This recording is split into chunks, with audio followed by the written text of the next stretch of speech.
विषय ये प्रीति ये बे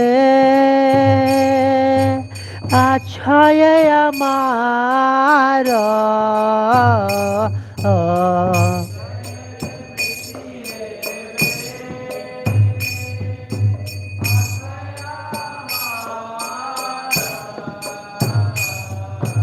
সেই মতে প্রীতি হও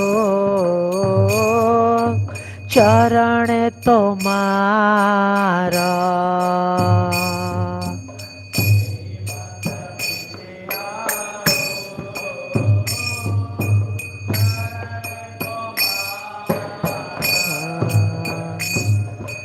विषय संपद ताहा ठाकुर समभावे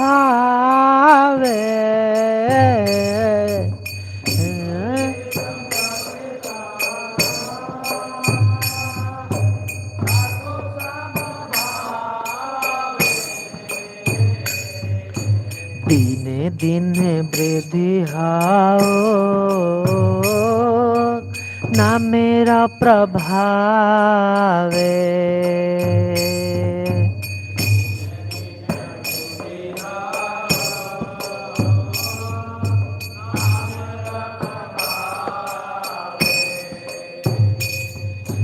पशु पक्षी हाय थाके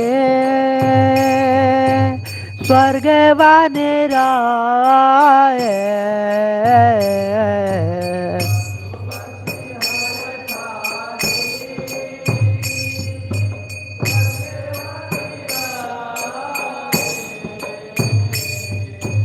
तव भक्ति रहा भक्ते विनोद हृदय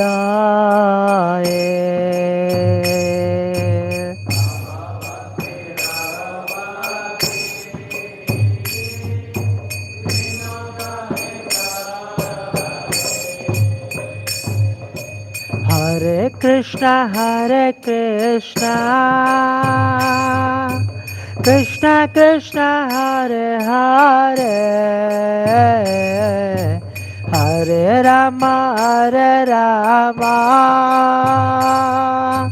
राम राम हरे हरे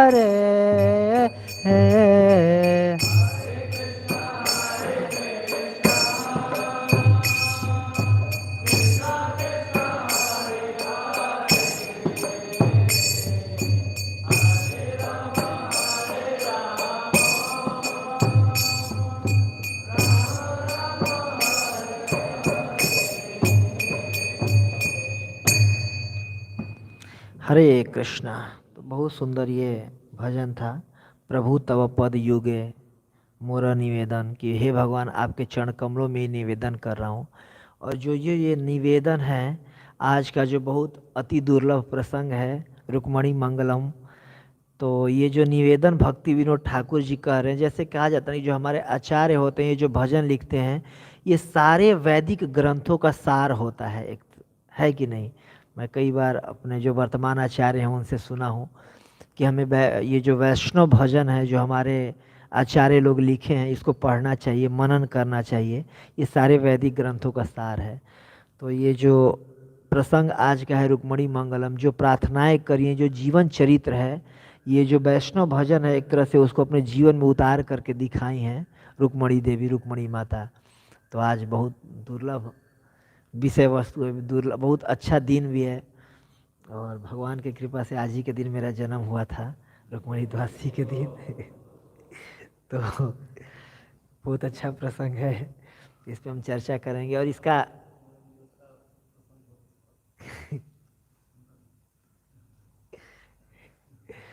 तो 10th कैंटो ये 52 नंबर चैप्टर है, भगवान कृष्ण के लिए रुक्मणी संदेश। तो इस पे आज हम चर्चा करेंगे कैसे माता रुक्मणी जी के जीवन में क्या क्या परिस्थितियाँ आई थीं और कैसे उन्होंने भगवान को बुलाया। कई बार जीव की ये स्थिति होती है कि भगवान को हम उन तक नहीं पहुंच सकते अपने कर्म बंधन के चलते, अपने कर्मों के चलते, जो भी हमारा कूटम बीजम इकट्ठा हम करके रखते हैं उसके चलते हमारा हृदय इतना प्योर नहीं होता कि हम अप्रोच कर सकें, या फिर कई परिस्थितियां ऐसे जीवन में आ जाती हैं कि हम नहीं कर पाते हैं।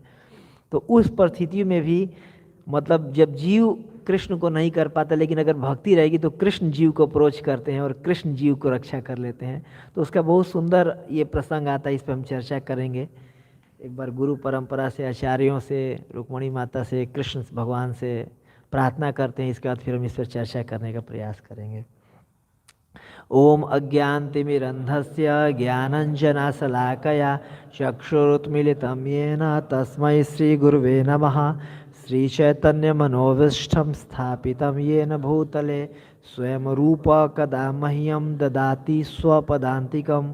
वन्देऽहं श्रीगुरुः श्रीयुतापदकमलं श्रीगुरून् वैष्णवांश्च श्रीरूपं साग्रजातं सहगणरघुनाथामितं तं सजीवं साद्वैतं सावधूतं परिजनसहितं कृष्णचैतन्यदेवं श्रीराधाकृष्णपादान् सहगणललिता श्रीविशाखान्वितांश्च। हे कृष्ण करुणा सिंधो दीनबन्धो जगत्पते गोपेश गोपिकान्तं राधाकान्तं नमस्तुते। तप्त कांचन गौरांगी श्री राधे वृंदावनेश्वरी वृषभानुसुते देवी प्रणमामि हरिप्रिये। वाञ्छाकल्पतरुभ्यश्च कृपा सिन्धुभ्य एव च पतितानां पावनेभ्यो वैष्णवेभ्यो नमो नमः। जय श्री कृष्ण चैतन्य प्रभु नित्यानंद श्री अद्वैत गदाधर श्रीवास आदि गौर भक्तवृंद। हरे कृष्णा कृष्णा कृष्णा हरे हरे, हरे राम राम राम हरे हरे। नमो विष्णुपादाय कृष्ण पृष्ठाय भूतले श्रीमते भक्ति वेदांत स्वामिन इति नामिने। नमस्ते सारस्वते देवी गौरवाणी प्रचारिणे निर्विशेष शून्यवादी पाश्चात्य देश तारिणे। प्रभुपाद महाराज की जय।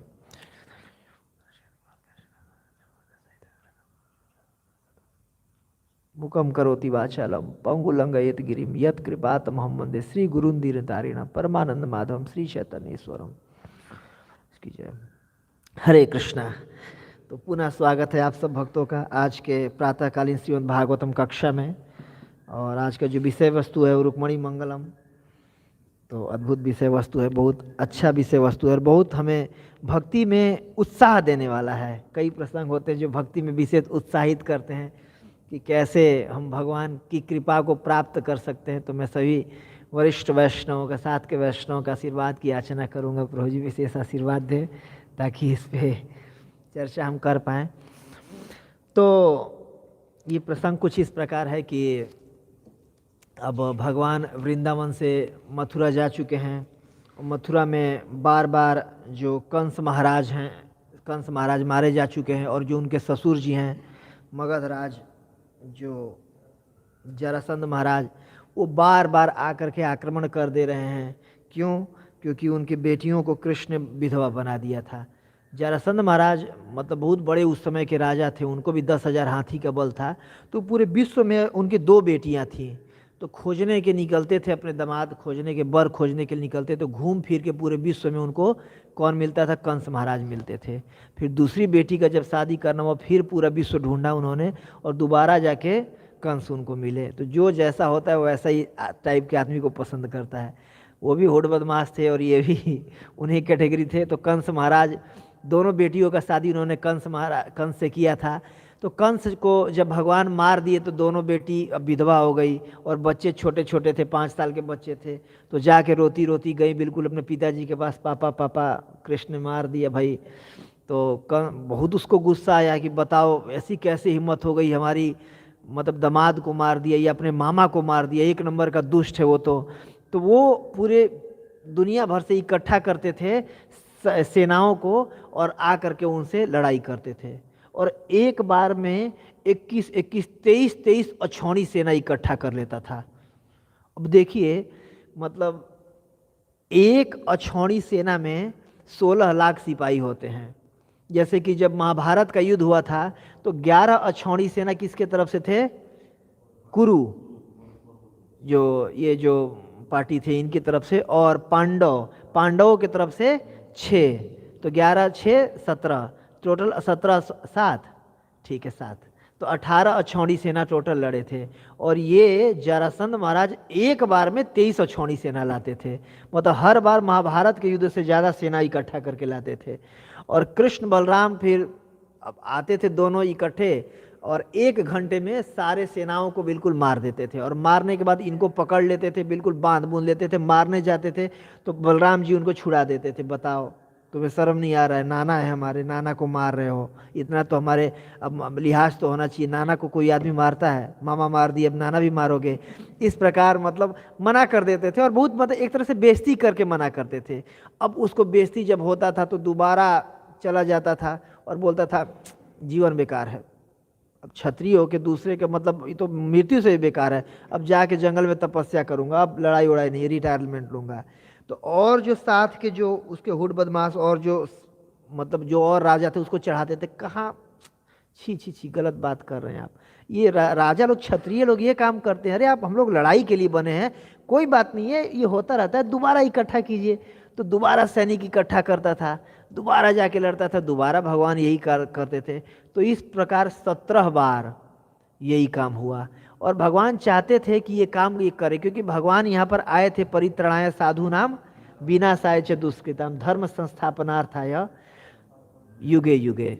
तो भगवान चाहते थे कि हमें घूम घूम करके सारे बदमाशों को मारना ना पड़े, और यही सबको सेना में भर्ती कर करके लाता था और एक जगह पे सबको मार देते थे, ताकि ऐसे भी धर्म की स्थापना तभी तो हो जाएगा ना, जितने सारे इस मिजाज के लोग मारे जाएंगे। तो इस प्रकार जब 18वीं बार की बात हुई तो 18वीं बार फिर क्या किया कि इस बार सारे जो जानता था जो कृष्ण हैं वो गो ब्राह्मण हितायच हैं, गायों और ब्राह्मणों का हित करते हैं। तो सारे ब्राह्मणों को बुलाया और खूब भोजन खिलाया, प्रसाद खिलाया अच्छे तरीके से। और इसके बाद सब ने आशीर्वाद दिया, यशस्वी भव, चिरंजीवी भव, खूब आशीर्वाद ले लिया।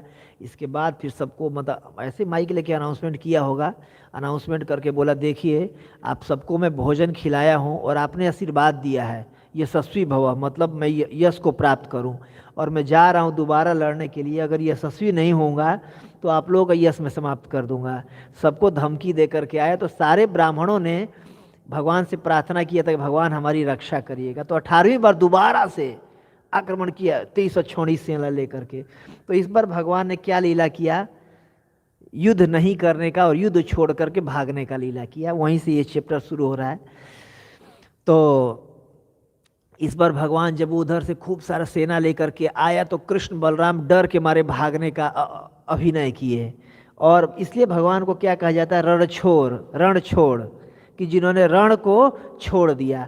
कोई भी क्षत्रिय के लिए युद्ध, जैसे क्षत्रिय का एक वो होता है ना, जैसे कृषि गोरक्षा वाणिज्य वैसे कर्म स्वभाव, जब पठन पाठन यजन याजन ब्राह्मण का, तो ऐसे युद्धे से अपना अप्लाई ना कि युद्ध में जो भागे नहीं वो क्षत्रिय होता है।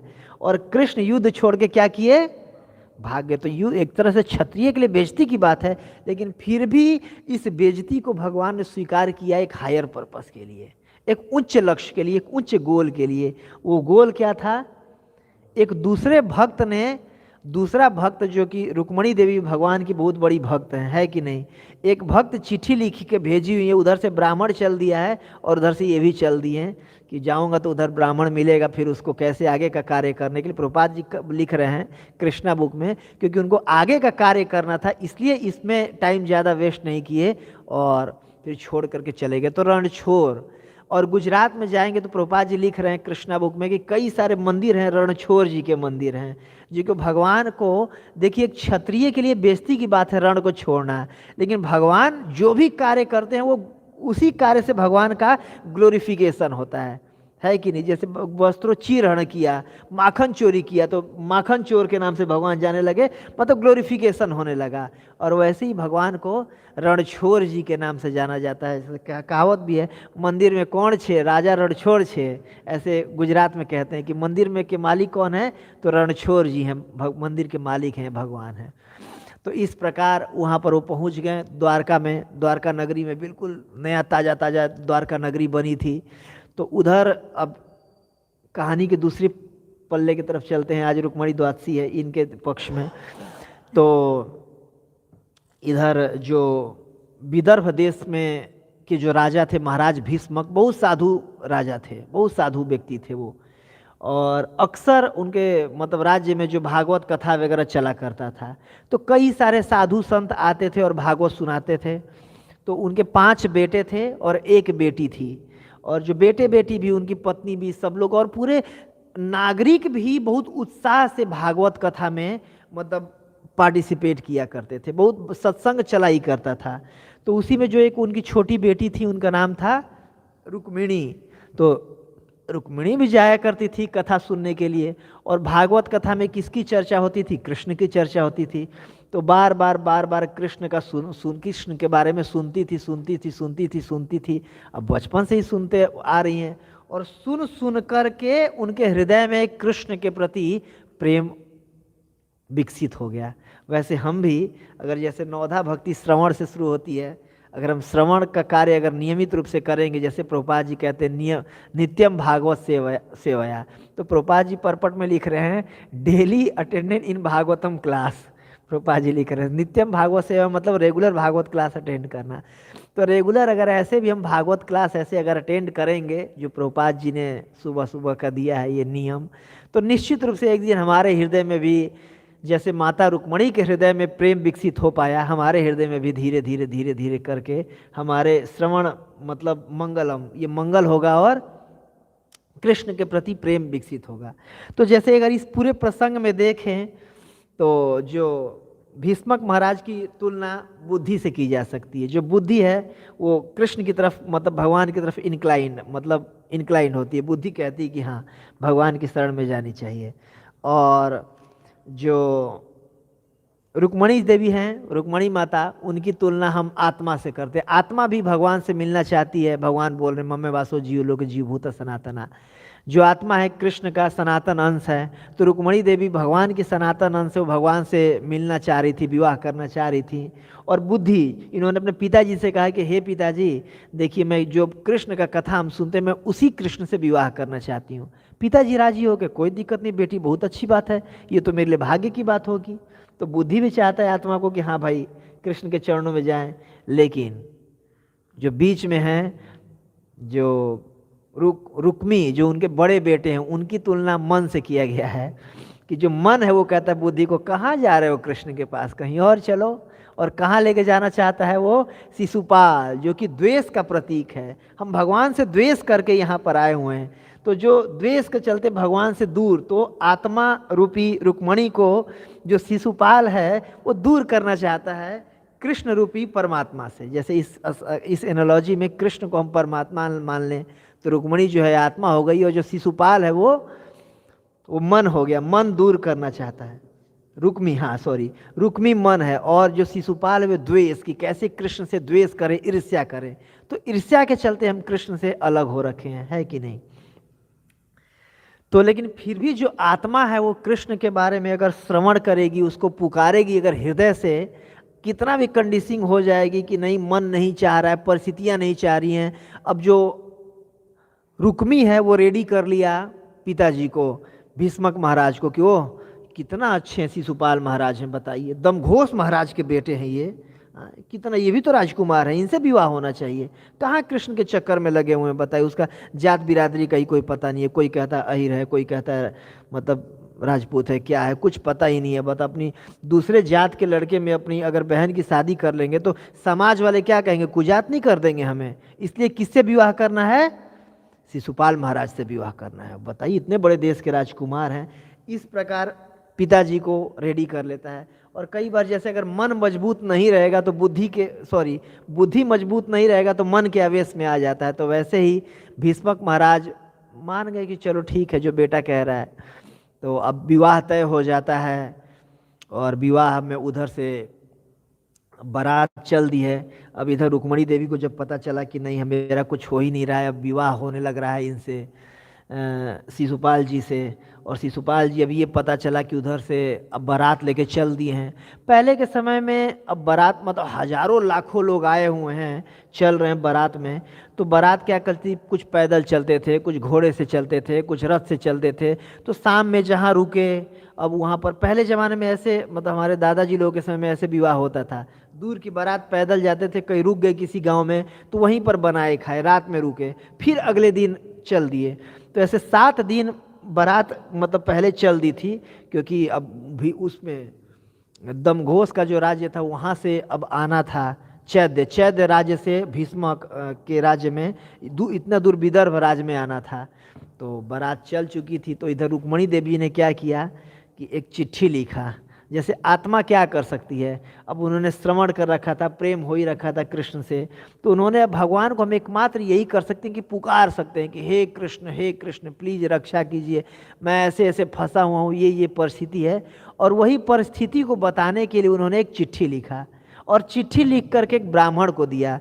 क्यों ब्राह्मण को दिया? जैसे राजा राजरानी है, वो राजकुमारी है, तो राजदूत होते हैं, दूतों को भेजिए, लेकिन दूत को नहीं भेजी कि दूत बिक सकते हैं पैसे पे।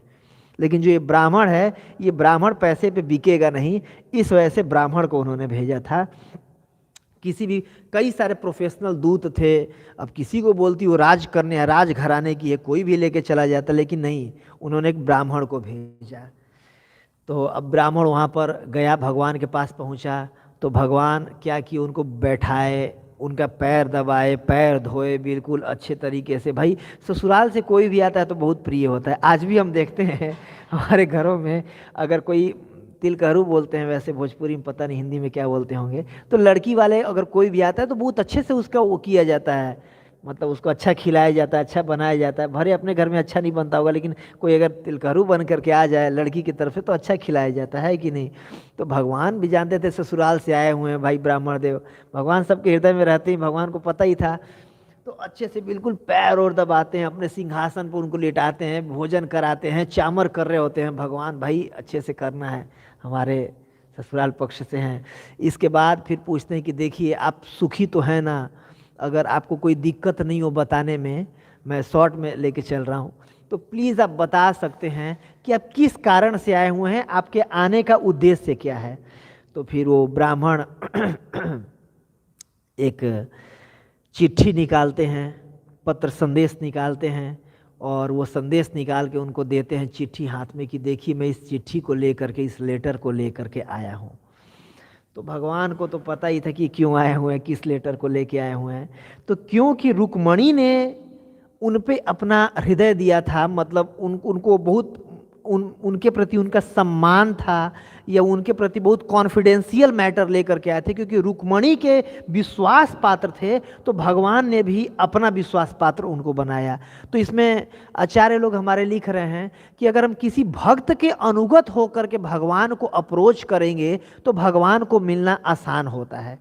क्योंकि रुक्मणी के कृपा प्राप्त वो ब्राह्मण थे, इसलिए भगवान ने भी वो, कोई भी देखिए जो लव लेटर है नॉर्मली बहुत कॉन्फिडेंशियल है, कोई अपने बिल्कुल गर्लफ्रेंड या पत्नी की बात पब्लिक में नहीं कहता है, लेकिन फिर भी भगवान क्या बोले, नहीं नहीं आप पढ़िए इसको, क्योंकि भक्त ने उनको उन पे अपना हृदय वो दिया था, भक्त के विश्वास पात्र थे। इसलिए अगर हम किसी भक्त के विश्वास पात्र होंगे तो भगवान के भी विश्वास पात्र हो जाएंगे। इससे हमें ये शिक्षा मिलती है। ये हमारे आचार्य लोग लिख रहे हैं, मतलब प्रभुपाद जी के शिष्य लोग इसको परपट लिखे हैं, तो प्रभुपाद के शिष्य लोग ये लिख रहे हैं। इसीलिए भक्ति भक्तों के अनुगत होके करना चाहिए हमें। तो आगे बढ़ते हैं। तो अब उनको लेटर लिए, और लेटर लेकर के, और एक कारण ये भी था, आचार्य लोग बोलते हैं, विशेष रूप से विश्वनाथ चक्रवर्ती ठाकुर जी लिखते हैं, क्योंकि रुक्मणी देवी का बहुत हृदय उसमें था, बिल्कुल बिल्कुल इस परिस्थिति में वो लेटर लिखी थी कि मेरा कोई सहारा नहीं है, बिल्कुल अब नहीं आइएगा तो कुछ भी मेरा नहीं है।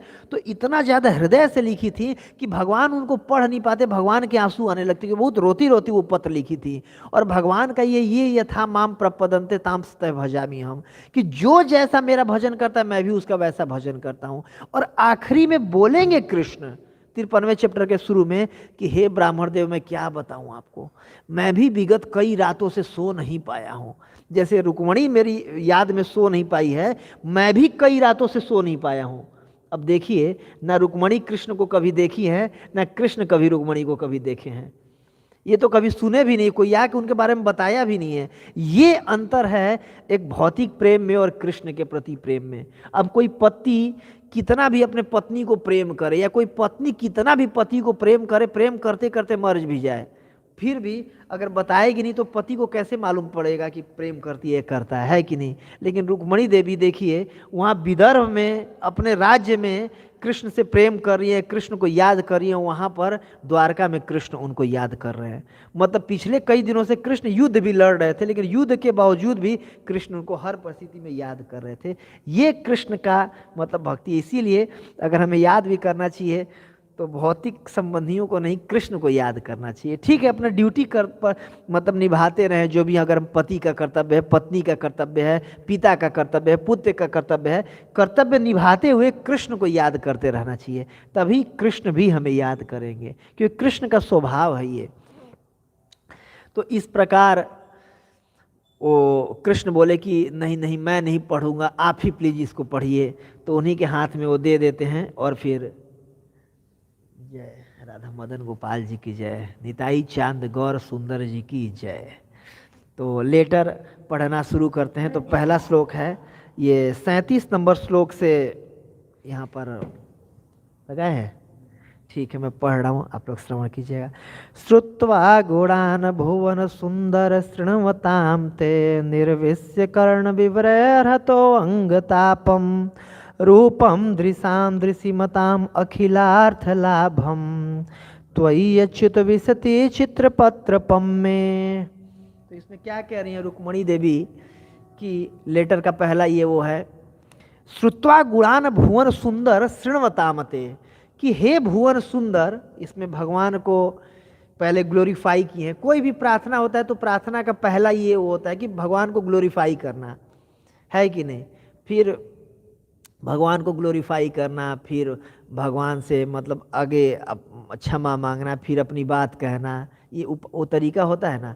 तो पहले भगवान को ग्लोरीफाई कर रही है कि श्रुत्वा गुणान भुवन सुंदर श्रमतामते, कि आपके बारे में श्रुत्वा सुन करके, हे भुवन सुंदर, जो तीनों भुवनों में सबसे सुंदर हैं। कैसे तीनों भुवनों में सबसे सुंदर हैं? तो रुक्मणी देवी सुनी हुई थी कि कैसे कृष्ण पर मतलब सारे के सारे लोग तो छोड़ ही दीजिए, सारे जीव कृष्ण पे कैसे मोहित रहते हैं।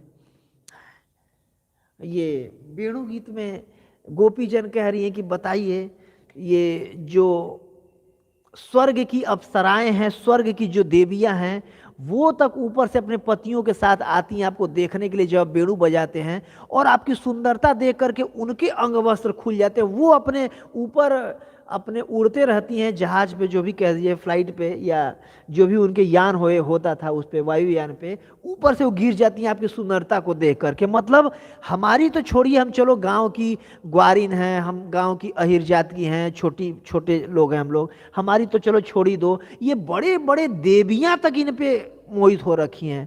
चलो देवियों की छोड़ो, जो लक्ष्मी है वो तो बहुत बड़ी है, सारी देवियों में श्रेष्ठ है। वो जिस कृष्ण पर मोहित हो रखी है, जिनके चरणों में ही हमेशा वास करती है, तो हम कोई कर कृष्ण पर मोहित हो रखी तो कौन बड़ी बात है। चलो जो लक्ष्मी है वो भी चलो स्त्री है, उसकी छोड़ो, स्त्री कोई पुरुष से आकर्षित हो जाए कौन बड़ी बात हो जाए। इन हिरणियों को देखो, ये एक टक हो करके कृष्ण के रूप माधुरी का पान करती रहती हैं, एक टक हो करके मानो आंखों से पी जाए बिल्कुल। ये कई बार ऐसा होता है, गायें एक टक होकर देखती रहती हैं कृष्ण को, या इनकी अगर वेणु सुनाई दे बछड़ों के कानों में, तो बिल्कुल मूर्ति हो करके, बिल्कुल ना दूध अंदर जाता है ना दूध बाहर निकलता है, बिल्कुल ऐसे एक टक हो जाते हैं जैसे चित्र बन गया हो। तो इतनी इसलिए भुवन सुंदर कि प्रत्येक जीव कृष्ण से आकर्षित होता था। और इस चीज को सुनी हुई थी कौन? रुक्मणी देवी, रुक्मणी माता।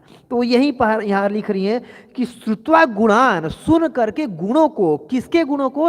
हे भुवन सुंदर, जो तीनों भुवनों में जो सबसे सुंदर हैं उनके। और श्रीमताम ते मतलब आपका निर्विश्य कर्ण विवर है, जो निर्वेश, जो कानों में जब आपका गुणगान जाता है, कानों के छेदों में निर्विश्य कर्ण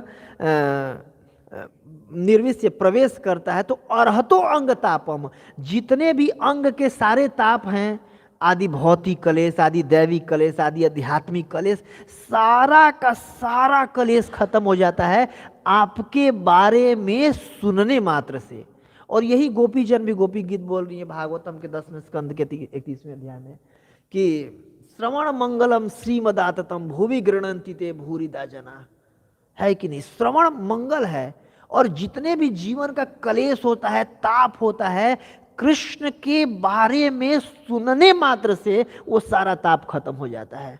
श्रीमदाततम, श्री ऐश्वर्य की आदतम प्राप्ति होती है कि नहीं। और यहाँ पर वही लिख रहे हैं कि आपके जब कानों में मेरे आपका गुणगान गया हे भुवन सुंदर, तो मेरे शरीर के सारे ताप खत्म हो गए, है कि नहीं। अगला, रूपम दृशाम दृशिमताम अखिलार्थ लाभम, बहुत सुंदर लिख रही हैं।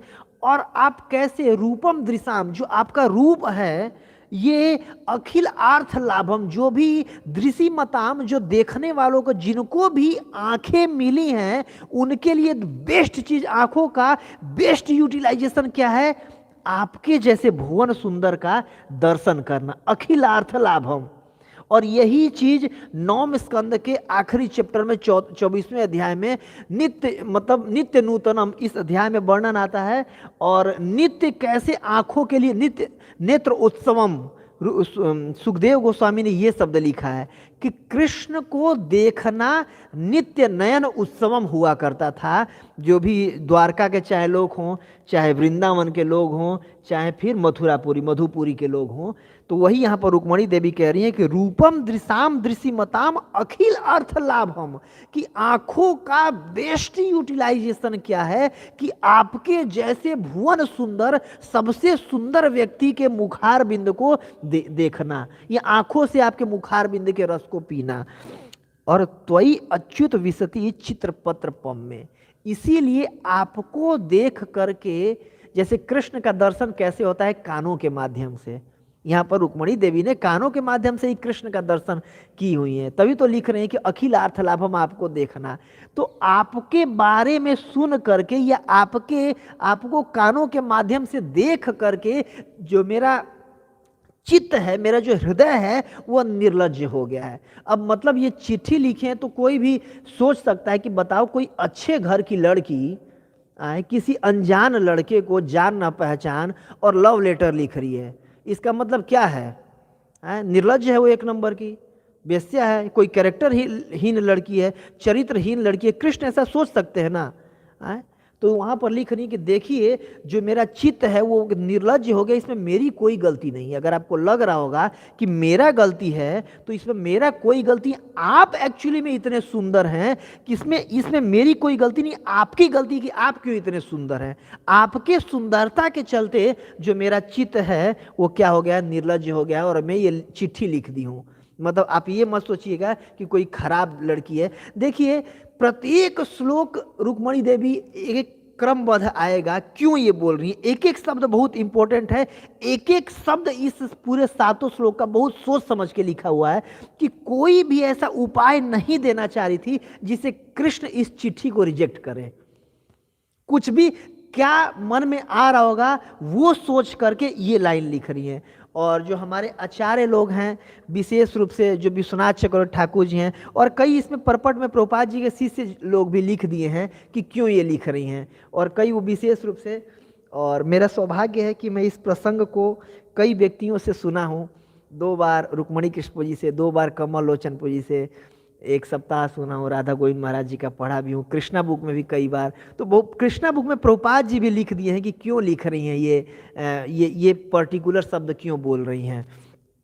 तो पहला इसलिए था कि वो सोचे, पहला तो उनको गुणगान की, और किसी को भी अपना गुणगान अच्छा लगता है, तो कृष्ण को जब अच्छा लगता है, जैसे हम हरे कृष्ण जपते हैं तो कृष्ण का ग्लोरिफिकेशन है। आचार्य लोग बताते हैं कि जो हरे कृष्ण महामंत्र कृष्ण का ग्लोरिफिकेशन है, तो सबको अपना नाम सुनना अच्छा लगता है। तो ऐसे कृष्ण को ये सुनना अच्छा लगेगा, ऐसा नहीं कि चिट्ठी देखे ओ रिजेक्ट कर दिए, नहीं, अगर 2-4 शब्द भी कृष्ण के कान में चला जाए तो पूरा सुनेंगे वो। इस वजह से शुरू की, और बाद में ये सुन के लगे कि ओह देखो मुझे चूना लगा रही है, मुझे वो कर रही है, चढ़ा रही है मुझे, तो इस वजह से लास्ट लाइन बोली कि देखिए आपका ऐसा है, कहीं मेरे को कैरेक्टरलेस, मतलब एक खराब चरित्र की लड़की, कि कोई भी राजकुल की, राजघराने की, उच्च घर की लड़की भाई ये सब काम क्यों करेगी, जानना पहचानना, मैं कुछ जानता हूँ तुम्हें, और चिट्ठी लिख रही हो मुझे।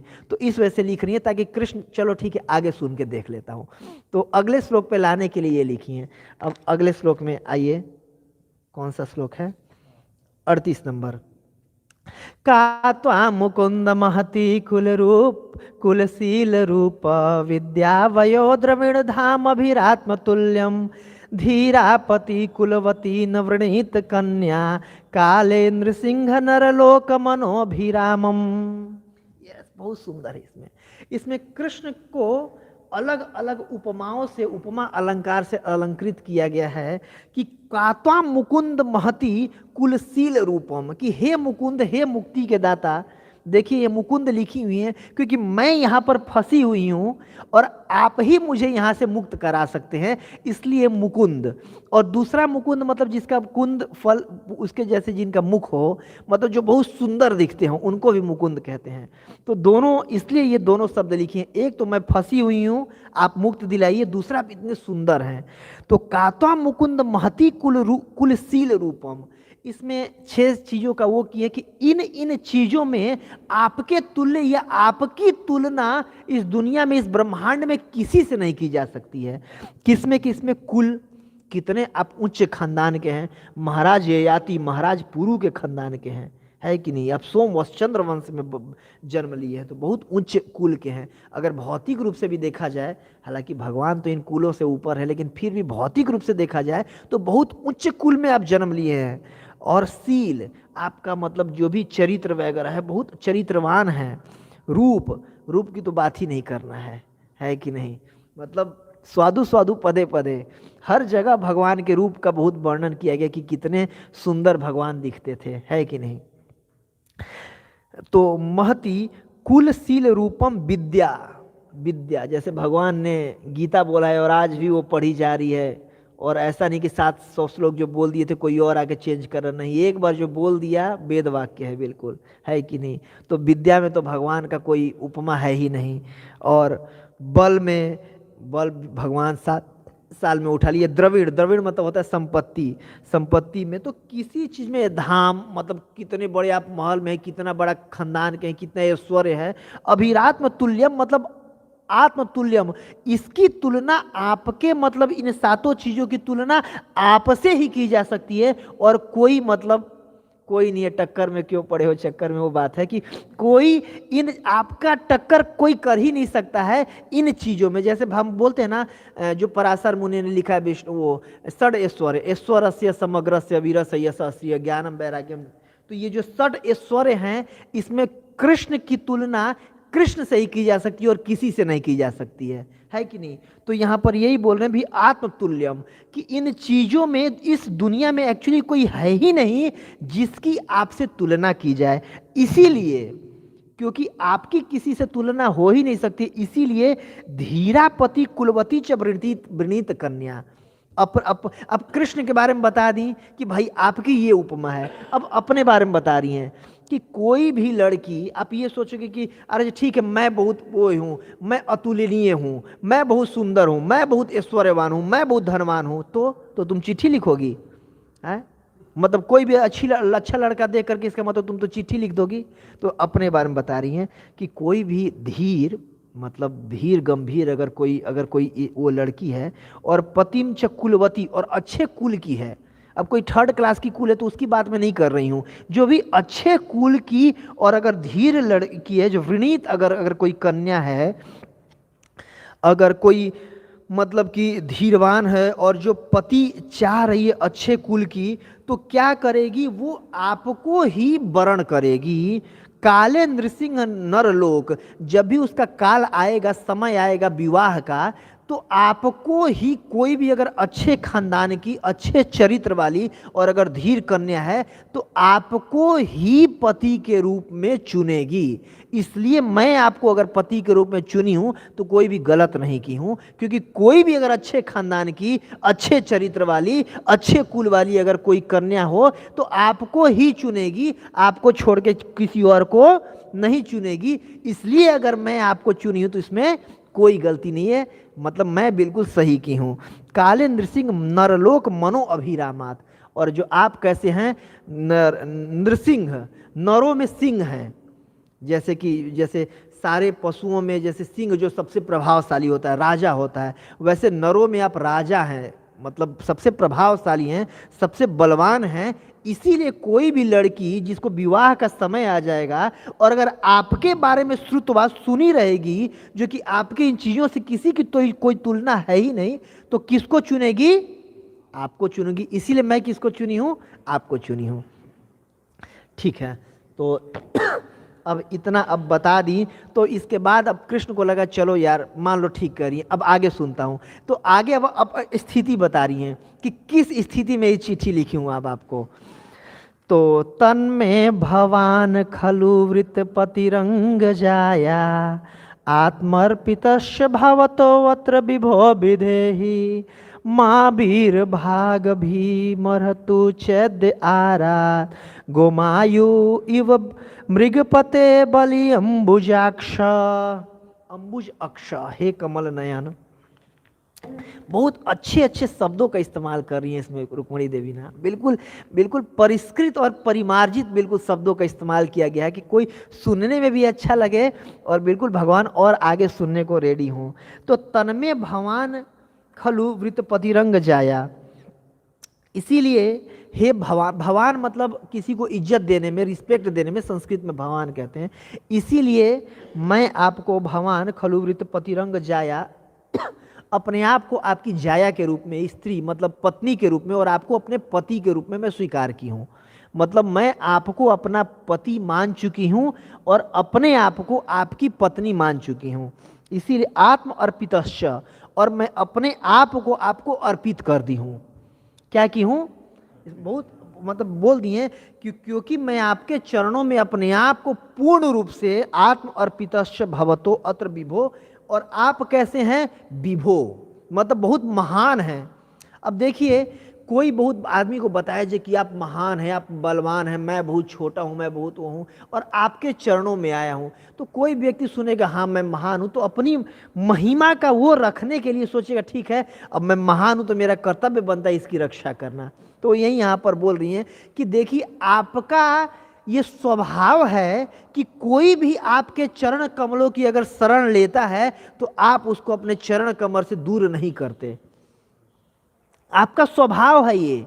तो और आप विभो, हे महान व्यक्ति, आपका स्वभाव है कि कोई भी, देखिए राम अवतार में हम सुने हैं कथा, रुक्मिणी देवी कथा सुनी होगी कि जब माता सीता उनके चरणों से जब वो कांटा निकाल रही थी तो राम जी क्या बोले? देखो ये मेरा चरण कमल में शरण लिया है, इसको निकालो मत, क्योंकि मेरा ये संकल्प है कि जो भी मेरे चरण कमलों में शरण लेगा मैं उसको त्यागता नहीं हूं। तो हे कृष्ण, वैसे मैं भी आत्म अर्पितश्च, मैं भी अपने आप को आपको अर्पित कर चुकी हूं। ठीक है, इसीलिए अब आगे बोल रही है माँ। माँ मतलब नहीं, माँ वीर भागम वीरतु चैद्य आराध, कि जो चैद्य सॉरी चैद्य देश के जो राजा हैं, छेदी राज भी उनको बोलते थे, चैद्य वो, तो दमघोष और उनके जो बेटे हैं वो आ रहे हैं बारात लेकर के मुझे ले जाने के लिए। इसीलिए माँ वीर भागम मतलब मैं आपकी भाग हूं, उनकी भाग नहीं हूं। किनकी? जो चैद्य देश के राजा है शिशुपाल या दमघोष जी, मैं उनका भाग नहीं हूं। और कैसे? गोमायु इव, गोमायु मतलब होता है सियार। जैसे सियार अगर आ करके मान लीजिए कोई शेर शिकार किया हो, कोई हिरण मारा हो और हिरण मार करके और तब तक कोई आए सियार उसके मुंह से छीन करके ले जाए, तो लोग क्या कहेंगे? ये शेर है कि क्या है, नपुंसक है ये, बताओ सियार छीन के ले जा रहा है इसके मुंह से। मतलब उसमें बेइज्जती किसकी होगी? उस हिरण की बेइज्जती नहीं होगी जिसको सियार छीन के ले जा रहा है, उस शेर की बेइज्जती होगी, है कि नहीं? उस शेर की बेइज्जती होगी कि भाई क्या है ये शेर की सियार छीन के ले जा रहा है। वैसे माता रुक्मिणी यहाँ पर लिख रही हैं कि माँ वीर भागम में आपकी भाग हूं, इसलिए गोमायु इव हे मृगपते, हे मृग मतलब हिरण, मतलब या मृग मतलब जानवर, जानवर में जो पति हैं, जो शेर हैं, मतलब मैं एक शेर की भाग हूं, और अगर सियार शेर का भाग छीन के ले जाता है तो शेर का बहुत बदनामी होगी। तो याद रखिए, अगर आता है वो जो चैद्य देश का, जो अगर शिशुपाल अगर मुझे शादी करके ले जाएगा तो क्या लगता है इसमें मेरी बेइज्जती होगी? नहीं, इसमें बेइज्जती आपकी होगी। इसीलिए विभो बोल दी है पहले ही कि आप महान हैं, और दूसरा आगे बोल रही है मृगपते, आप शेर हैं, मतलब मनुष्यों में सबसे उच्च हैं, और अगर एक शेर का भाग सियार ले जाएगा तो शेर की बेइज्जती होगी। वैसे ही अगर ये शिशुपाल मुझे विवाह करके ले जाता है और मैं आत्म अर्पितश्च, मैं पूर्ण रूप से अपने आप को आपको अर्पित कर चुकी हूँ, तो याद रखिएगा दुनिया आने वाले समय में कोई भी आपके चरणों में अपने आप को अर्पित नहीं करेगा। जो आपका इज्जत बना हुआ है अभी तक ना कि आपके चरण कमलों का शरण लेना चाहिए, सारे भक्त आपके चरणों में जाते हैं, तो कोई आने वाले समय में अगर ये सुन लेगा ना कि एक लड़की थी वो विवाह करना चाहती थी, वो भी छत्राणी थी और आप भी क्षत्रिय थे और आपने बचाया नहीं, तो याद रखिएगा इसमें इंसल्ट मेरा नहीं होगा, मेरा तो इज्जत ही क्या है। अब जो सियार का अगर हिरण का कोई शेर शिकार किया तो हिरण का क्या इज्जत है, इज्जत शेर का है। तो आपके चरण कमलों में आने वाले समय में कोई भी अपने आप को अर्पित नहीं करेगा, याद रखिएगा। ये एक तरह से ब्लैकमेल कर रही हैं माता रुक्मणी कि देखो कोई भी ऐसा कारण ना बच जाए कि मुझे लेने के लिए ना आइए।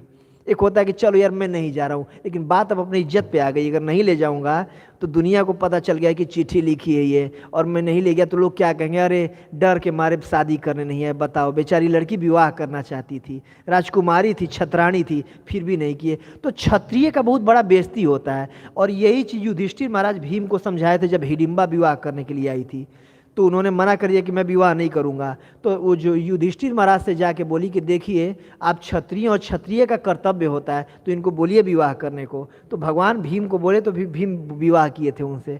तो वैसे यहाँ पर क्षत्रिय का बेइज्जती होता है, इस वजह से वो एक तरह से ब्लैकमेल कर रही है, बेइज्जती, कि अगर आप नहीं आए तो फिर अपना देख लीजिएगा, मेरा तो ऐसे भी इज्जत नहीं है लेकिन आप भी इज्जत खो दीजिएगा अपना, ठीक है। काले नृसिंह नरलोक मनोभिरामत और गोमायु इव मृगपते बलिम अंबुजाक्ष, हे अंबुज अक्ष, अंबुज मतलब कमल, कमल नयन। अच्छा अगला श्लोक, अगला श्लोक में ये सो रही है, देखिए मैं भगवान को ये आदेश दे रही हूँ कि आइए आप ले करके जाइए मुझे, लेकिन भगवान ये अगर सोचे, उनके मन में आ गया कि तुम्हें पता है कि किसको तुम बोल रही हो, हैं अपनी तुम हैसियत देखी हो, मैं भगवान हूँ, मैं त्रिलोकी का स्वामी हूँ, मैं अपनी इच्छा से पूरे सृष्टि को क्रिएट करता हूँ, मेंटेन करता हूँ, डिस्ट्रॉय करता हूँ। तुम अपनी देखिए, तुम एक साधारण जीव था, तुम मतलब क्या किसी का मतलब मैं बोल दूं कि आके मोदी मेरा रक्षा करे तो मोदी आ जाएंगे? नहीं आएंगे। कहाँ मोदी और कहाँ मैं, कोई तुलना ही नहीं है।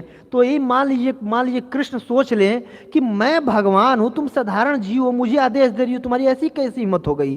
तो अगला श्लोक ये सोच के लिख रही हैं माता रुक्मणी, पुत्तेष्ट दत्त नियम व्रत देव विप्र गुरु अर्चनादि आदि भी अलम भगवान परेश आराधितो यदि ग्रदा गज एत्य पाणिम गृहातु में न दम घोष सुतादयन्यो। यहाँ पर और बोल रहे हैं कि हे कृष्ण, मतलब अपनी पर वो बता रही हैं, ये बहुत सुंदर मतलब अपनी स्थिति बता रही हैं कि देखिए मुझे पता है कि मैं एक साधारण जीव तत्व हूँ, मैं एक साधारण कन्या हूँ, साधारण देश की साधारण राजकुमारी हूँ, मेरी अपनी कोई इतनी वो नहीं है कि आप कहाँ भगवान हैं कि मैं आपको आदेश दे पाऊँ या आपको रिक्वेस्ट कर पाऊँ, लेकिन फिर भी मैं आपको ये रिक्वेस्ट कर रही हूँ। और यहाँ पर रुक्मणी देवी ये सोच के लिख रही है कि आज तक इस जन्म में तो चलिए भले मेरे इतने पुण्य कर्म नहीं होंगे, पीछे जितनी बार अनंत कोटि बार भी अगर मैं जन्म ली हूं और उन जन्मों में जो भी पुण्य कर्म की हूं, उन सारे के सारे पुण्य कर्मों पे अपने दाव पे लगा रहा हूं अलम, कि अगर वो सफिशियंट हो तो हे भगवान प्लीज आकर के मेरी रक्षा कीजिए। तो यहाँ पर क्या कह रही है, पुत्तिष्ठ, जो भी या दत्त, जो भी पुण्य कर्मों को किए हों, जैसे ब्राह्मणों की सेवा करना, माँ बाप का सेवा करना,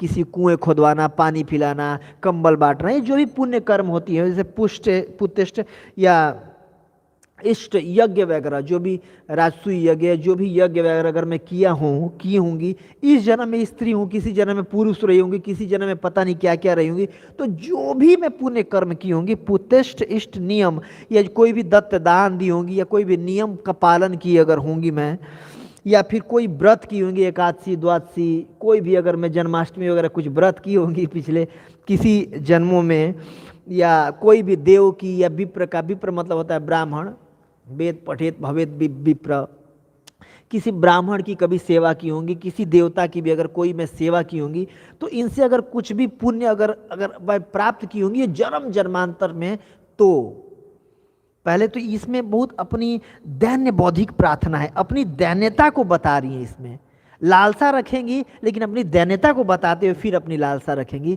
कि मुझे पता है मैं साधारण व्यक्ति हूँ, मेरी क्या हैसियत है कि मैं आपको आदेश दूँ, मैं आपसे रिक्वेस्ट करूँ, लेकिन फिर भी अगर मैं इस जन्मों में या कितने भी अगर जन्मों में ये अगर कुछ भी काम की होंगी और भगवान परेश आदि भी ये आदि अभी अलम अगर ये सफिशियंट होगा तो हे भगवान परेश, हे भगवान आराधि दो यदि गदाग्रज इत्य पाणी। इसीलिए अगर मैं आराधना की होंगी तो इत आगे पाणी, जैसे विवाह को कहते हैं पाणी ग्रहण संस्कार, सुने ना, तो जैसे इसलिए आ करके मेरा पानी ग्रहण कीजिएगा, मतलब मेरा हाथ ग्रहण कीजिएगा। जैसे विवाह के समय जो लड़का होता है वो लड़की के हाथ में लड़के को हाथ को देता है, मैं उल्टा नहीं बोल रहा हूँ, लड़के के हाथ में लड़की को नहीं दिया जाता, लड़की का नीचे रखा जाता है, उस पर लड़के को दिया जाता है एक्चुअली। तो ऐसे कहते हैं कि लड़के के हाथ में लड़की को देना, लेकिन दिया जाता है उल्टा। तो लड़के के हाथ में लड़की को, तो ऐसे आ करके मेरा हाथ अपने हाथ में रखिएगा, संभालिएगा मुझे, मतलब मेरे से पाणी ग्रहण संस्कार कीजिएगा। और गृहातु में दम घोष सुताद अन्यो, गृहातु कोई और ग्रहण ना कर ले, आप आके ग्रहण कीजिएगा। अगर ये सफिशियंट हुआ मेरा पूजा पाठ वगैरह व्रत वगैरह, तो गृहातु में न दम घोष, दम घोष मतलब जो दम घोष बिल्कुल वो कर ले, इतना ज्यादा कर लेता था ना अपने लोगों से, अपने देश के लोगों से इतना ज्यादा कर लेता था, इसलिए उसका नाम दमघोष पड़ गया था। बिल्कुल दमघोष मतलब गला दबा देना, इतना ज्यादा कर लेता था वो। दमघोष सूत, तो दमघोष का बेटा कौन था? शिशुपाल। और यहां पर लिखा है अन्यो। एक्चुअली इस विवाह में सिर्फ शिशुपाल ही नहीं अपने जुगाड़ में आया था, जितने भी और राजा लोग आए थे ना, सारे के सारे राजा सुने हुए थे रुक्मणी के गुणगान कि कितनी सुंदर लड़की है, इतना सुंदर है। और लास्ट में एक्चुअली कृष्ण को कुछ भी नहीं करना पड़ता है, एक अपना अंगूठी, अपने ये छोटी अंगुली की अंगूठी सही करने के लिए घूंघट थोड़ा ऊपर करके ऐसे तिरछी नज़र से तब देखती है ना, तो इनके मुखार बिंदु को देख करके और इनका इस्माइल को देख करके सारे राजा लोग अपने घोड़े पर से, अपने रथ पर से सारे गिर जाते हैं, और तभी कृष्ण लेकर के चल जाते हैं। जब से वो रथ पर से उठते हैं और चिल्लाने शुरू करते हैं कि अरे अरे मारो काटो, तब तक तो ले के कई किलोमीटर दूर। तो मतलब कृष्ण को एक्चुअली लड़ना नहीं पड़ता है, रुक्मणी देवी अपनी सुंदरता से लड़ करके सबको हरा देती हैं, इतनी सुंदर थी। तो यहाँ पर इसलिए लिखा दमघोष अन्यो, सारे के सारे जुगाड़ में अपने आए हुए थे। कृष्ण को अगर हरा दिया तो इसको, शिशुपाल को तो 2 थप्पड़ मार के हरा करके खुद विवाह कर लूंगा। सारे अपने अपने जुगाड़ में आए हुए थे, इसीलिए रुक्मणी देवी यहाँ पर लिख रही हैं कि उसका बेटा तो आया हुआ अन्यो, वो सारे भी अपने अपने लहान में आए हुए चक्कर में, इसीलिए कोई भी ग्रहण ना कर पाए। कृष्ण आप आकर के मेरा पाणी ग्रहण कीजिएगा, मेरे से विवाह कीजिएगा। तो अब आगे जल्दी जल्दी कर देते हैं। ये अब उसमें उपाय बता रही है, क्योंकि एक राजकन्या है तो सारा उसमें रुक्मणी को सारा राजनीतिक पैतरे मालूम थे, तो इसलिए अगला श्लोक बोल रही हैं। अश्व भवानी त्वम जितोद्वहने विदर्भान गुप्त समेत्य पृतनापति विपरीत निर्मथ्य चैद्य मगधेन्द्र बलम प्रसह्य मां राक्षसेन विधि वीर्य शुल्कान।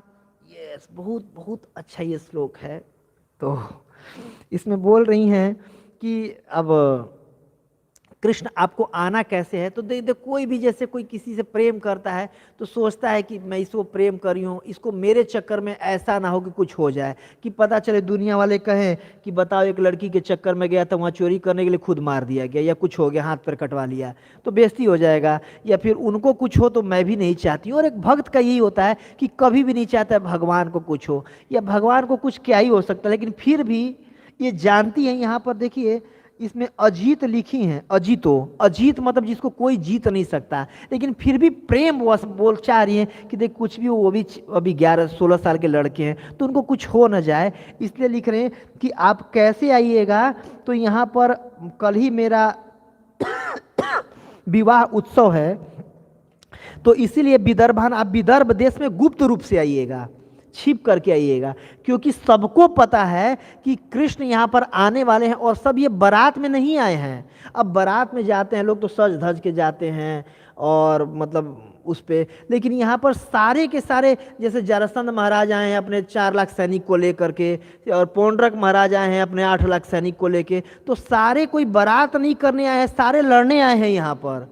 सबको पता है कि आप आओगे चोरी करने के लिए, सबको पता है कि मैं चिट्ठी लिखी हुई हूँ, इसीलिए आपको कुछ हो ना जाए, इसीलिए छुप के आइएगा। एटलीस्ट अभी आप, मतलब अभी ये बालक है, मैं आपको प्रेम करती हूँ तो कुछ हो ना जाए, लेकिन मैं जानती हूँ कि आप अजीत हैं, आपको कोई जीत नहीं सकता है, फिर भी आप छुप करके आइएगा। क्यों? मतलब इसकी क्या जरूरत है, आपको कुछ हो ना जाए, इसलिए दोनों बातें लिख रही हैं। प्रेम बस अजीत बोल रही हैं क्योंकि अजीत हैं, लेकिन फिर भी आप छुप करके आइएगा विदर्भान, मतलब विदर्भ देश में। गुप्ता सम्यत्य और प्रीतना पत भी पलित, कि अपने सारे सैनिकों को लेके आइएगा, आप भी अकेले मत आइएगा। अगर आक्रमण कर दिए पहले भी तो आपके सैनिक होंगे, तो आपके बॉडीगार्ड होंगे, तो रक्षा कर पाएंगे ना। इसीलिए परिति अपने सारे सैनिकों के साथ घिरे रहिएगा, आप अकेले मत होइएगा। ये मत सोचिएगा कि, मतलब सब सोचेंगे कि आपको देखते ही आप पे अटैक होने वाला है। यहाँ पे पूरी स्थिति बता रही हैं कि कोई देखते ही कोई पूछेगा भी नहीं कि तुम क्या करने आओ, डायरेक्ट आपको मारना शुरू कर देंगे, क्योंकि सारे इसी चक्कर में आए हुए हैं। इसीलिए आप भी अपने सैनिकों को लेकर आइएगा, और आपको वो काम करना है जो पहले भी आप कर चुके हैं। इसलिए यहाँ पर बोलिए निर्मथ्य, मतलब मत दीजिएगा। जैसे पहले भी आपको याद कीजिए कि देवासुर संग्राम में यह समुद्र मंथन आपने करवाया था, किसके चक्कर में?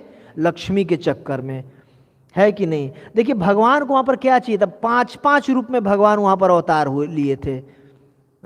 देखिए पहले अजीत के रूप में लिए थे, ऊपर जो पकड़े हुए थे ऐसे, और हरि के रूप में थे ही वहाँ पे, कच्छप के रूप में आए थे, धन्वंतरी के रूप में आए थे लेकर के, और मोहिनी मूर्ति के रूप में आए थे। 5 अवतार लिया था आपने, और पूरा समुंदर को मंथन करवाया था। क्यों? आपका क्या फायदा था? आपका बस एक फायदा था, आपको लक्ष्मी चाहिए थी, है कि नहीं? उसके चक्कर में आप मथ दिए थे पूरे समुंदर को।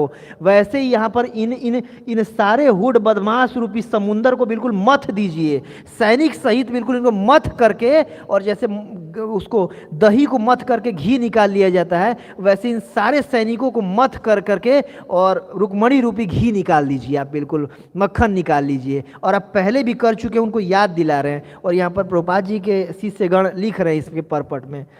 तो यहाँ पर इसलिए बोल रहे निर्मथ्य की आइए, और इनको चैद्य मगधेंद्र, मगध के जो इंद्र हैं उनको, और बलम प्रसह्य आइए, और इन सबको मथ करके, और जो पहले भी जैसे मथ करके लक्ष्मी को आप निकाले थे, वैसे इस बार मथ करके इनको और मुझे आप लेकर के जाइए। निर्मथ चैद्र मगधेंद्र बलम प्रसह्य, और माँ राक्षसेन विवाह उद्भवन वीर्य शुल्कान, और राक्षस विधि से, जैसे क्षत्रियों में ये विधि कॉमन था। प्रभुपाद जी कृष्णा बुक में लिख रहे हैं कि क्षत्रिय में कोई जाना, वहाँ से उठा करके लेना, इसमें शौर्य समझा जाता था कि देखे सबके सामने उठा करके लाया था। मतलब ये वीरता की बात होती थी क्षत्रिय के लिए, कि सबको हरा करके किसी राजकुमारी को उठा करके लाया है ये। आज तो उठा के लाइए तो लोग कंप्लेन कर देंगे पुलिस में, लेकिन तब वीरता समझा जाता था, कि ऐसे नहीं कि भाई मेरे साधारण दामाद है, देखे थे सबको हरा के वो ले गया था। मतलब राजा को भी जो अपनी लड़की का विवाह करे थे, उनको बहुत वो होता था कि बहुत विजयी है मेरा दामाद, सबको हरा के ले गया है। तो वही बोलिए है कि माँ राक्षसेन विवाह उद्भवनो वीर्य शुल्कान, आप वीरता का शुल्क चुका करके मुझे ले जाइए, मैं फ्री में नहीं मिलूंगी। आपको शुल्क मतलब होता है ना, पैसा फी देना, तो वीरता का अपना फीस देना पड़ेगा मुझे ले जाने के लिए। आइए इनको मथिए, लड़ाई करिए और मुझे लेके जाइए। और सेम चीज जो द्वारका से जा रहे हो, तो श्रीमद् भागवतम के फर्स्ट कैंटो में वर्णन आता है 11वें चैप्टर में, जो द्वारका की जो वो स्त्रियां थी छत पे चढ़ के बोल रही हैं, अरे लोग कहते हैं कि जो स्त्रियां हैं निम्न जन्मा होती हैं, स्त्रियों को लोग अशुद्ध समझते हैं, लेकिन देखो अगर अशुद्ध रहती, निम्न जन्मा रहती, अगर नीच रहती स्त्रियां, तो इनके लिए क्या, देखो कृष्ण ने वीरता का शुल्क चुका करके और उन स्त्रियों को प्राप्त किया है। अगर कोई भी बिना कीमत का चीज रहता है तो उसके लिए कोई मेहनत करता है, कोई पैसा देता है? नहीं। लेकिन कृष्ण जैसे पुरुष जो सर्वलोकी मतलब सर्वस्वामी है, वो भी वीरता का शुल्क देकर के उन स्त्रियों को हासिल किए। मतलब हम स्त्रियां नीच जन्मा नहीं हैं। यहाँ पर ये वो द्वारका की स्त्रियां कह रही हैं, और यहाँ पर ये भी कह रही हैं कि वीर्य शुल्कान, आप आइए वीरता का कीमत चुका करके मुझे ले जाइए, ताकि लोग आगे ना ये नहीं कहे कि फ्री में मिली थी, आप इस लायक थे इसलिए रुक्मणी आपको मिली थी। ठीक है, अगला श्लोक। तो अगला श्लोक में ये मान लीजिए अब इनके मन में आए कि मैं आऊँगा, ठीक है, तो इन दुष्टों हूणों बदमाशों को तो मारने में मुझे कोई दिक्कत नहीं है, सबको दो चार तलवार या थप्पड़ मार के तुम्हें ले जाऊंगा, लेकिन अब तुम्हें चुराने के लिए आऊंगा, तुम्हें उठाने के लिए, तो तुम्हारे अंतरपुर में जाना पड़ेगा ना, अंतःपुर में। अंतःपुर मतलब राजाओं के घर में अंतःपुर हुआ करता था, अंदर का कक्ष, जिसको रनिवास बोलते हैं, कि जिसमें सिर्फ रानी रहती थी, कोई और पुरुष उसमें जाना अलाउ नहीं था। और उसमें सारी स्त्रियां होती थी रानी की, जो उनकी माता हो गई, उनकी चाची हो गई, उनकी भाभी हो गई, उनकी बहनें हो गई, उनकी सखियां हो गई हैं। तो अगर मैं आऊँगा तुम्हें उठाने के लिए तो ये सारे मुझे रोकेंगी कि भाई मेरे घर में मारिए मेरी बहन का शादी तय हुआ है और कोई और आए कि लड़का उसको शादी के दिन उठा के ले जाए, तो मना नहीं करूँगा मैं, सारे मना करेंगे। तो सारे मना करेंगे तो सबको मार के मुझे लाना पड़ेगा। तो कृष्ण मान लो ये सोचे कि अरे छोड़ो यार, अब किसी औरत को मारूंगा तो समाज में मेरी बदनामी होगी कि बताओ ये कैसे क्षत्रिय हैं, कैसे राजा हैं कि स्त्रियों को मार रहे हैं, स्त्रियों को हाथ उठा रहे हैं। और क्योंकि अब वहाँ पर तुम अंतःपुर में रहोगी तो स्त्रियों को मारना पड़ेगा। तो मैं भी ये सोच करके मेरे लेटर को कृष्ण रिजेक्ट कर दें कि अरे यार कौन औरतों को मारे, चलो छोड़ो नहीं जाता हूँ मैं।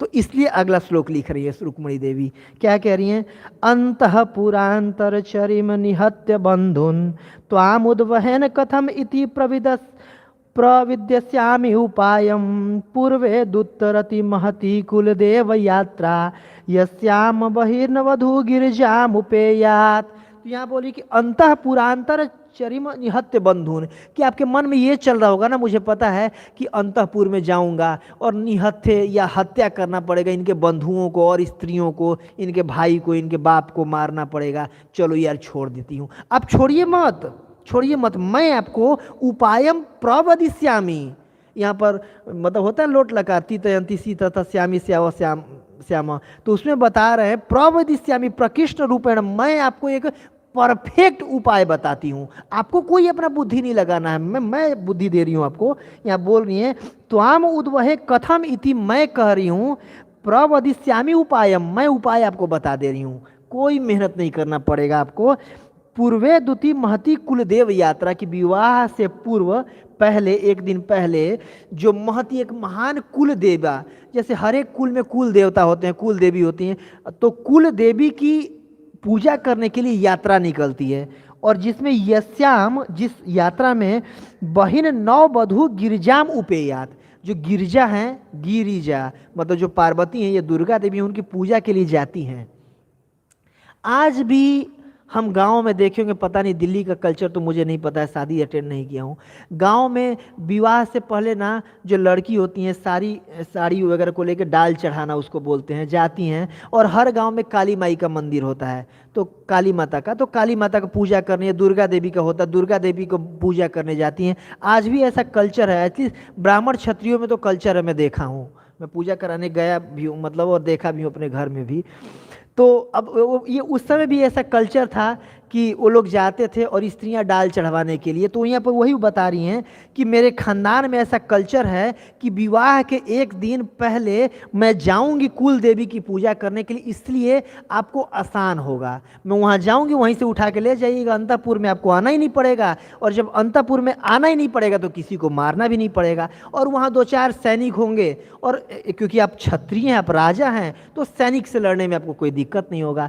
और सारी जो भी मेरी सखियाँ हैं, सखियों को मालूम है कि मैं आपसे प्रेम करती हूँ, आपको विवाह करना चाहती हूँ, तो सखियाँ भी चाहती हैं, और जो मेरी मम्मी है वो भी चाहती है, और जो ब्राह्मणियाँ होती हैं वो भी चाहती हैं। तो वो आपको ऐसे ही मुझे परमिशन दे देंगी और सैनिकों को मारने में कोई दिक्कत होगा नहीं, काम आपका आसान।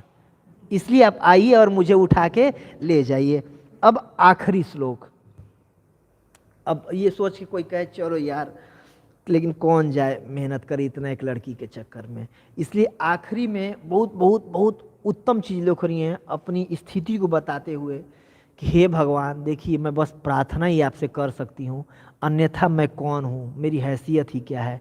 इसमें बता रहे हैं यस्य अम्बुज यस्य अंग्रि पंकज रजः स्नपनम महंतो वांछन्ति उमापति इव महतो पहत्तई यह अम्बुजाक्ष न लभेय भगवत प्रसादम जहयामि सुन व्रत कृषान सत्म भी स्यात्, सत्म जन्म भी स्यात्, सत जन्म भी स्यात्, सैकड़ों जन्मों तक। तो इसमें बता रही हैं माता रुक्मणी कि हे भगवान मुझे पता है कि आप कौन हैं। यह अम्बुजाक्ष, यह अंग्री पंकज रजनम स्तपनो महंतो, कि मुझे पता है कि महान से महान भक्त भी, महान महान लोग भी, जितने भी बड़े बड़े देवर्षि हैं, जितने बड़े राजर्षि हैं, जितने बड़े ब्रह्मर्षि हैं, सब लोग क्या करते हैं, यह अंग्री पंकज, अंग्री मतलब चरण, पंकज मतलब जिनके चरण कमल के जैसे हैं, और रजह, रज मतलब धूली, आपके चरण धूलि को स्नपनम महंतो, महान से महान लोग भी आपके चरण धूलि में स्नान करने की वांछा, इच्छा रखते हैं। देखिए मुझे पता है मैं आपके लायक कतई नहीं हूँ, आपके लायक मैं कहाँ और आप कहाँ। मुझे पता है कि महान से महान लोग भी आपके चरण धूलि के रज पाने के लिए इच्छा करते हैं। और ये इन लोगों को छोड़िए, वांछन्ति उमापति, उमापति मतलब जो उमा के पति हैं, जो पार्वती के पति हैं, मतलब जो शिव जी हैं। अरे बड़े बड़े जो देवताओं में जो महादेव हैं, हाँ, अब जब महादेव की बात की जा रही है तो साधारण लोगों की बात ही छोड़ दीजिए, साधारण देवताओं की बात ही छोड़ दीजिए, मतलब पूरे 14 भुवनों की बात, क्योंकि 14 भुवन में सबसे ऊपर ब्रह्मा जी हैं, ब्रह्मा जी से भी ऊपर शिव जी, शिव जी तक वांछन्ति इच्छा करते हैं इसी बात की। क्या इच्छा करते हैं? वांछन्ति उपापति इव आत्म तमो पहतई, कि अपने तमोगुण को वो हटाने के लिए आपके चरण धूलि को अपने सर पे लगाने की इच्छा करते हैं। जब शिव जी तक आपके चरण धूलि की इच्छा कर रहे हैं तो मैं किस खेत की धूलि हूँ, है कि मैं अपनी बारे में बता रही है कि मैं क्या ही हूँ। लेकिन फिर भी यह अम्बुजाक्ष न लभे भगवत प्रसादम, हे अम्बुज अक्ष, हे मतलब जिनके नयन कमल के समान है, हे कमल नयन, अगर मान लीजिए मेरे इतने पुण्य कर्म भी नहीं है, आप इस लायक नहीं समझ रहे हैं कि आप आ करके मुझे ले जाएं, तो मैं अपना डिसीजन अब आपको बता दे रही हूँ। आपसे प्रार्थना में कर लूँ, फिर मेरा डिसीजन भी आप सुन लीजिए। यह अम्बुजाक्ष न लभे भगवत प्रसादम, भगवत मतलब अगर आपके प्रसाद को, कृपा को अगर मैं लाभ नहीं कर पाई, प्राप्त नहीं कर पाई इस जन्म में, तो कोई बात नहीं है। जहयामी असुन कृष्ण सत्म जन्म भी स्यात्, तो मैं क्या करूंगी, तपस्या करूंगी, व्रत करूंगी, अपने शरीर को छीण कर दूंगी, और छीण करके आपके कृपा के लिए जीवन भर प्रतीक्षा करूंगी, और इस जन्म प्रतीक्षा करूंगी, नहीं प्राप्त हो पाएगा, मैं शरीर त्याग दूंगी, अगली बार भी अगर कहीं जन्म लूंगी तो दोबारा मैं यही काम करूंगी, उस बार भी अगर प्राप्त नहीं कर पाई तो तिबारा मैं जन्म लूंगी, दोबारा आपके लिए तपस्या करूंगी, यही काम करूंगी, और 7 जन्म, सैकड़ों बार भी मैं जन्म लेकर के यही काम करूंगी। और बहुवचन में 7 जन्म भी है, कि जितनी बार भी सत सत सत सत अगर जन्म लेती रहूंगी और पूरे जन्म में यही करूंगी, क्या करूंगी, जहयामी असुन कृष्णामी भी, कि पूरा अपने शरीर को गला दूंगी, व्रत करके तप करके आपके लिए सत्व जीव जन्म भी स्यात्, कि लेकिन प्राप्त करूंगी तो आपको ही प्राप्त करूंगी, आपके अलावा किसी और को प्राप्त नहीं करूंगी। मैं शरीर त्याग दूंगी लेकिन आपके अलावा किसी और को इस शरीर को स्पर्श नहीं करने दूंगी। तो बिल्कुल अगर आप नहीं बचाने आएंगे तो देखिए मैं क्या करूंगी। इसलिए अब जो मुझे कहना था मैं कह दी, जो आपको करना है आप करिए।